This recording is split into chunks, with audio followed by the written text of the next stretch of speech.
Vaig a fer una prova de Citrix en una Raspberry Pi 2. Ara vaig a executar el LibreOffice.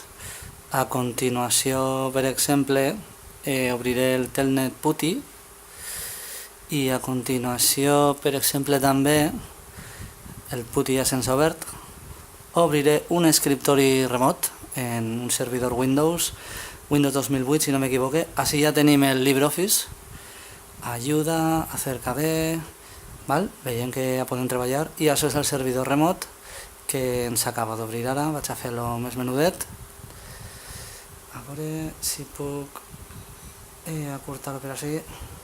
Bueno, és que encara m'està obrint el servidor. Però així darrere ens ha obert perfectament el LibreOffice. Darrere tenim el Telnet PuTTY.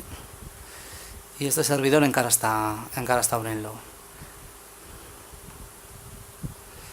Podem ficar-lo en pantalla completa, però a mi m'agrada tenir-ho tot més a la vista. I pareix que ja està.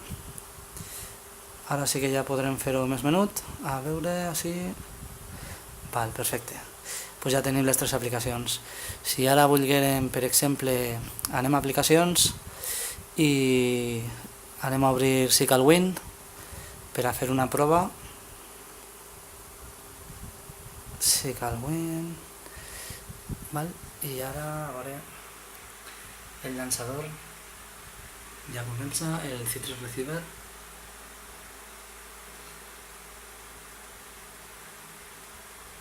I ara en uns segons ja tindrem el SicalWin a la pantalla. Ja el tenim. Va molt fluid, com sempre. Per exemple, li dono a acceptar, me dirà que no puc, i al donar-li a acceptar se tancarà. Val?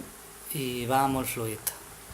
Ara mateix tenim 4 aplicacions en Citrix i un escriptori remot en Windows. I tot això en una Raspberry 2. Raspbian és molt potent.